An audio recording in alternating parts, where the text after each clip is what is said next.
ultimately, we weren't good enough last year, and we're trending in the right direction. We have a lot of great players and pieces and guys that can get the job done, and it's a very tough league to win in, but it's one of those things that, you bring in guys to make our camp better, and if guys aren't elevating themselves, then they're, not going to be fortunate enough to make this team. Thomas McCombie's going into his second season. He had a pretty good year one. Where do you think he can go in this sophomore year? The sky's the limit for him.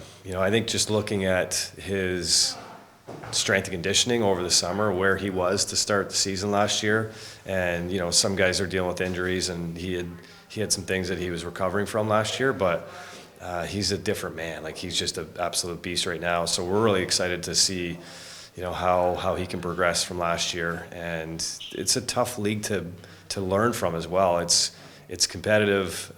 You're learning every night, especially as a rookie. So for him to have the experience from last year is going to bode really well for him and for us. And getting that chemistry with the guys on the offense and with his teammates is going to give him an opportunity to come into the season knowing what to expect, right? And knowing that he's a driven man. He wants to be great, and he's going to be a really good player for us this year.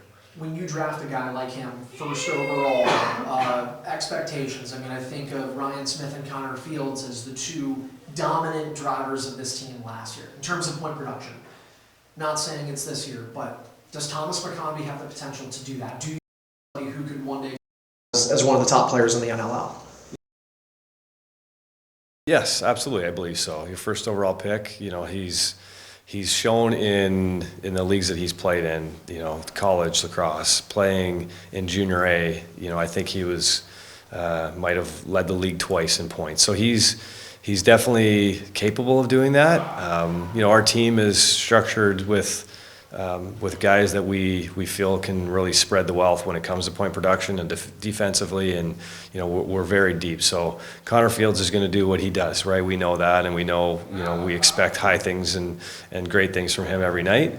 Ryan Smith has shown that he's capable of doing that as well. Ryan Lanchbury example, like, as far as point production, we have the guys to do that, but we expect everybody to take a step forward, and it's not about who's getting 50, 60 goals and 100. It's about the team, together, and that's something that we're focusing on. And we know, Fields is going to go off and do his thing, and Thomas is going to benefit from that and complement him, and just like the other guys as well. So that is definitely something that we feel he's capable of continuing to develop, his point production. But we don't always look at that and key on how many goals and how many assists. There's a lot of little things that we want from our guys. Stopping transition is going to be a big focus this year.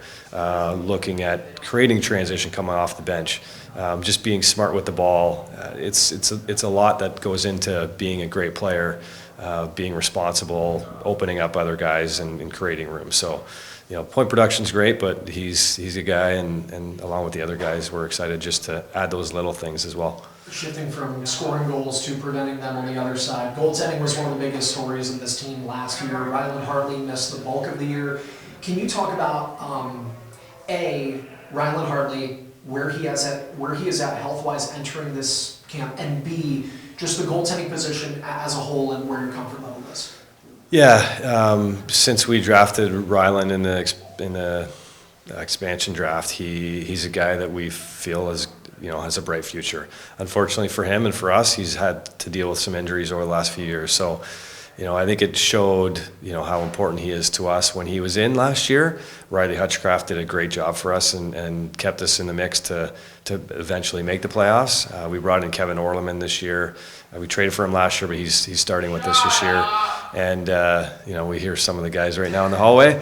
But, we have three guys that we think are capable of winning games in the National Lacrosse League. So getting through training camp, that's another focus for us, and another area that we want to kind of see these guys compete against each other and kind of earn the right to be on this roster and earn some minutes in the net. So Ryland's doing great. He's healthy. He's out there and seems to be back to himself. He took the summer off and didn't play. So getting him back in the net last year at the end of the season. Definitely wasn't something we were rushing, and I think we probably erred on the side of caution a little bit as far as he probably was ready to go earlier than he got into play. So he's taken the time and stayed healthy this summer. He's really focused on, you know, just that aspect of it, knowing how important it is. So, you know, we feel good about where he's at, and we're going to get through training camp and let these guys kind of battle it out. And last thing I'll ask is you have draft picks here from this year's class, Enders and Commanded. What do you look for those kids? First time out in an NLL camp should be a different experience, right? Yeah, there's those two, and then, you know, Jack Boyden and Graydon Hogg were draftees from the year before, so we got a few guys that this is their first taste of training camp. So excited for them, excited for us to see what they can bring, and, you know, again, this is an opportunity for them to showcase their skills and earn a spot, you know, whether it's on the active or practice roster.